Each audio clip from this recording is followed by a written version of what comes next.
My name is David Brown. I am doing this video as a follow-up to something I've recorded but haven't posted yet. I'll probably do that within about a day of posting this and then follow up.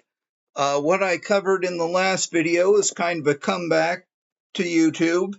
I have purchased a Marx Star Station 7 playset in the box. Not exactly unopened, but it came with storage bags that were still sealed.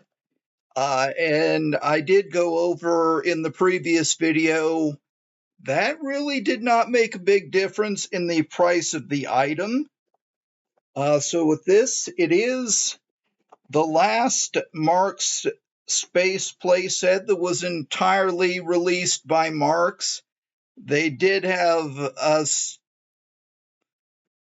a further playset in 1979, the year they went bankrupt, but that was technically sold by a separate company, or at least it was another company that distributed and sold it. So what I'm going to do is cover a little more about the contents, including a bag that I had not unsealed. I did finally do that. Now, to clarify that, this is the bag I'm not unsealing. It has the astronauts.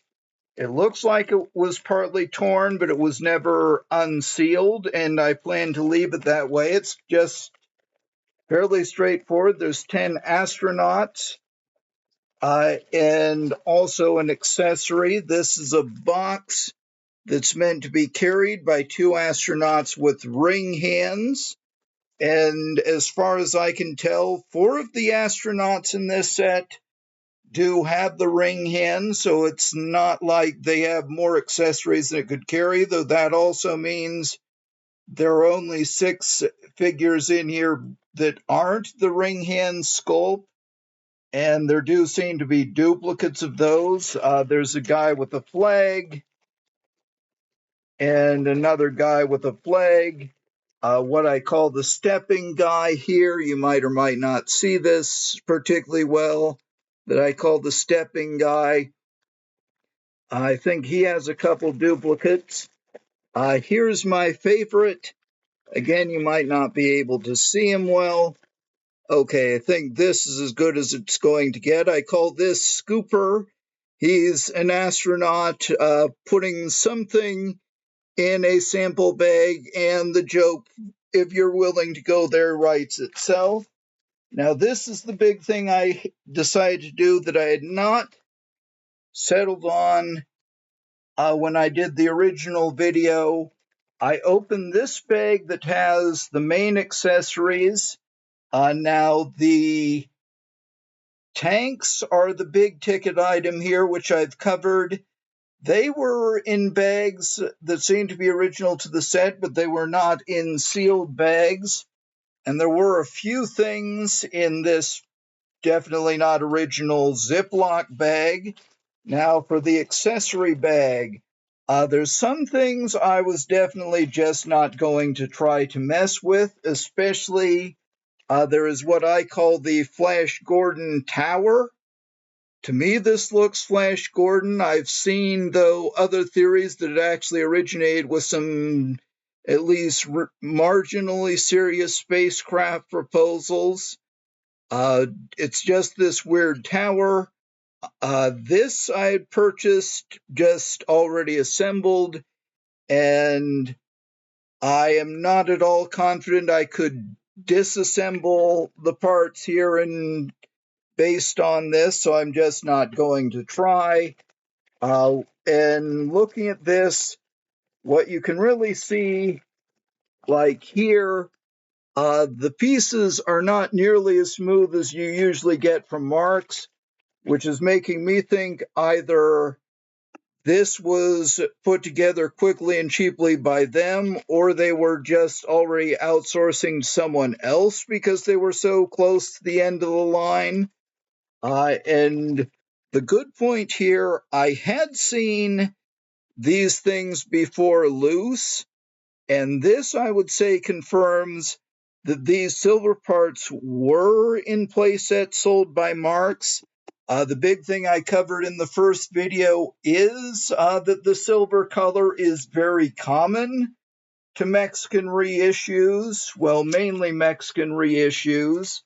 So you can at least count on it being as likely as not that silver parts are original Marx, and part of that also is simply that, as far as I know, the tower and this space station, have never been reissued.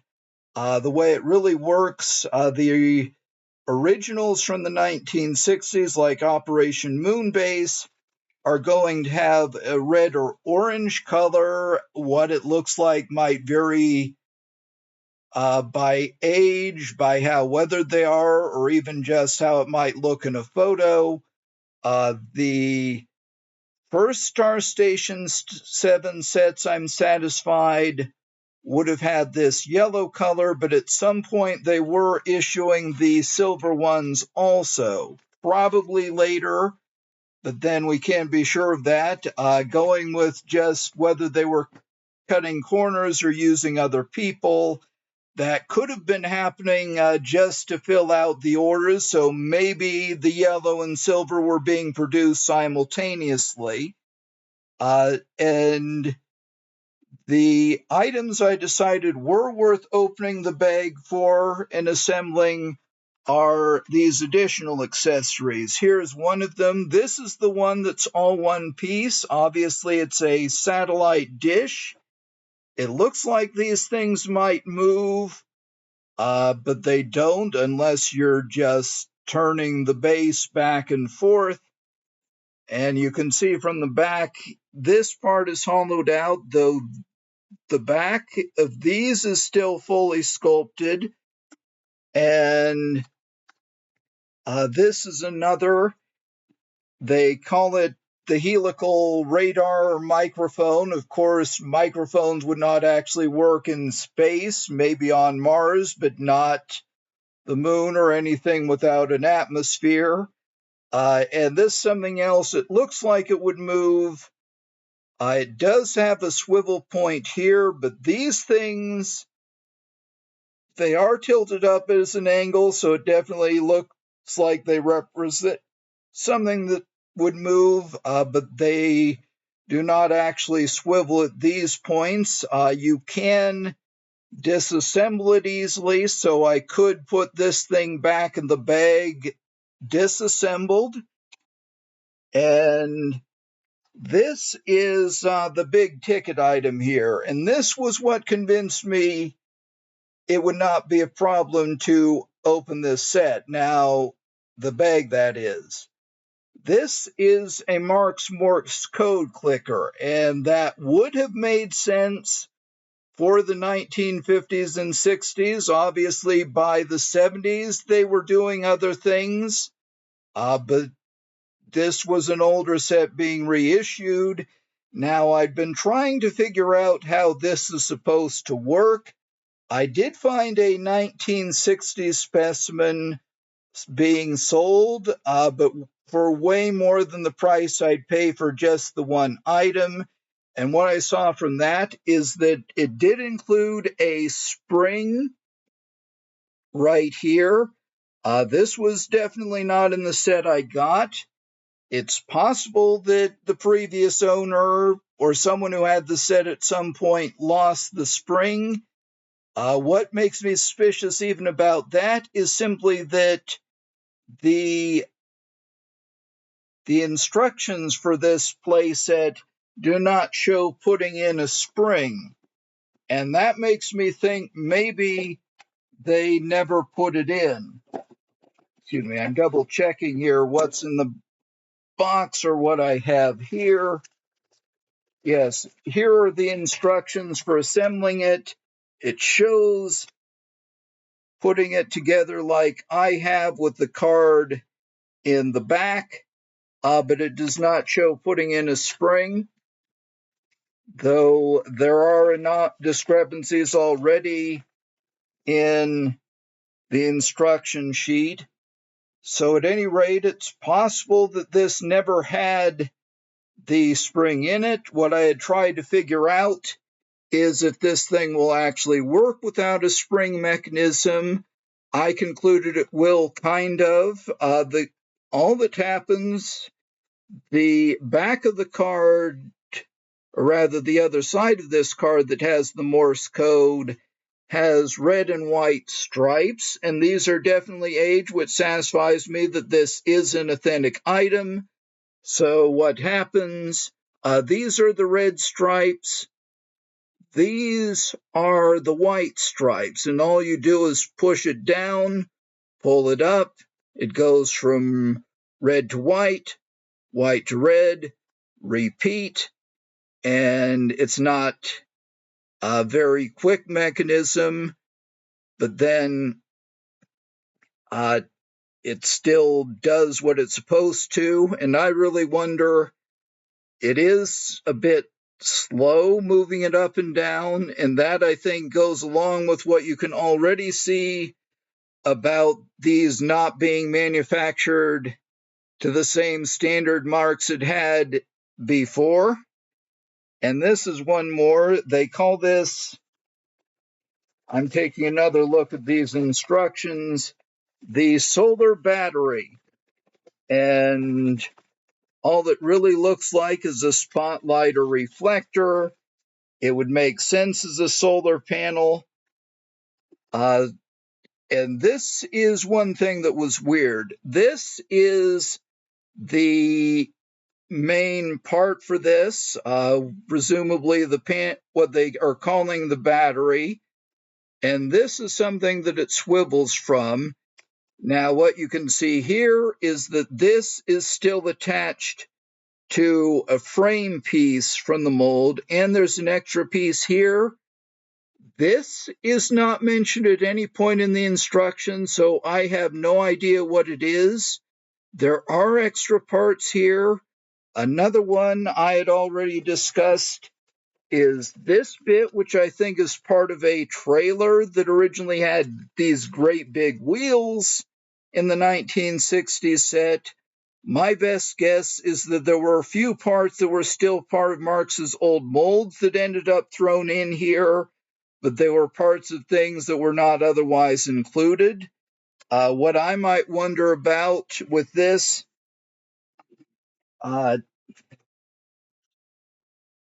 this originally went with sort of a rotating string or metal arm. So it might be that this was some part of that assembly. That's just a guess. I could certainly be wrong. And another thing, this is not the only frame piece that's here in the bag. You can see here several of them bunched together. But this is the only one I saw that's still attached to one or more pieces. And for that reason, I'm going to keep this together and not finish assembling the solar battery part. And I will also cover the astronauts. Now, the thing about them is that they do come pretty, or rather, they can be found pretty easily, either as originals or reissues, and I do have a set. I'm just double checking where I had these here.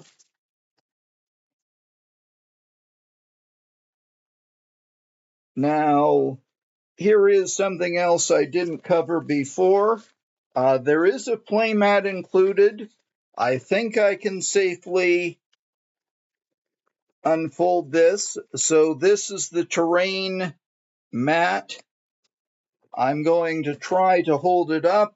Now it's just filling the camera, so I'm not seeing. But you can see at least the mat will fold. It hasn't gotten brittle or started to disintegrate. And excuse me, I'm just going to point this camera away.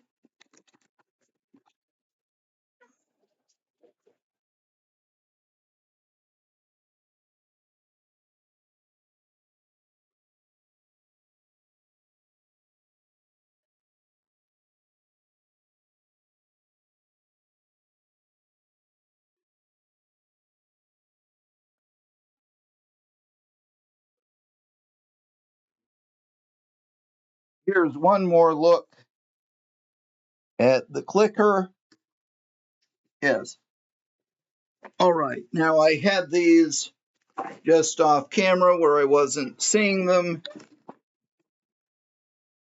These are the original astronauts. Now, you don't always get the full set with these. This reissue, I believe, doesn't have the full set of sculpts, which is very impressive. And you can really see I am in Arizona here because I'm having to keep clean and dry here. Now, this is Scooper in all his glory as the small version of the figure. I originally had him as a 6-inch figure.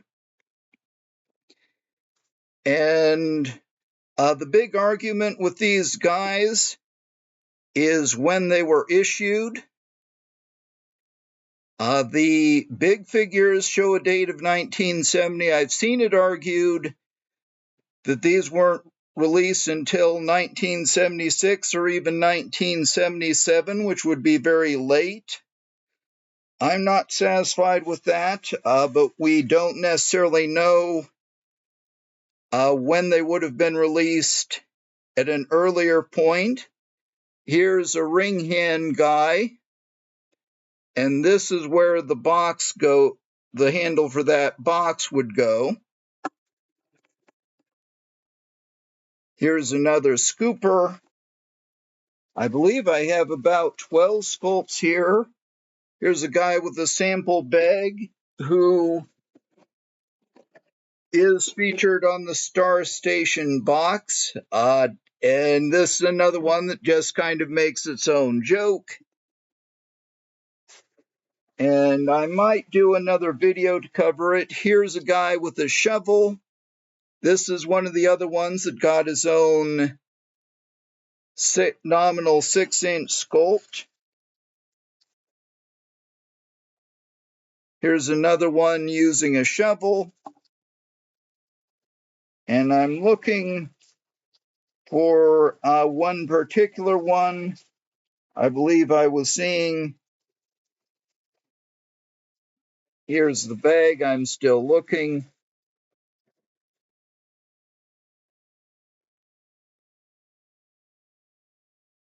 He might not actually be in here now that I'm looking for it. Okay, here's one, but only the one I found. This I call the stepping guy in the 6-inch. He actually has 1 foot raised here. They did the same pose, but to make it work on the smaller scale, they put in some extra sculpt to support the foot. And here's another look at this. And these do look like they'd be Army Man scale, but they are significantly larger by about maybe a fifth. Like a regular soldier would be 52 or 54 millimeters. These guys are 60 or 63. So that is my follow-up video. And I most likely will post this to follow up the other one I have out there. I really am at the point where I'm just getting a bit hot down in here. So that's what I have for my follow-up. I will be back with more, especially on the Marx figures.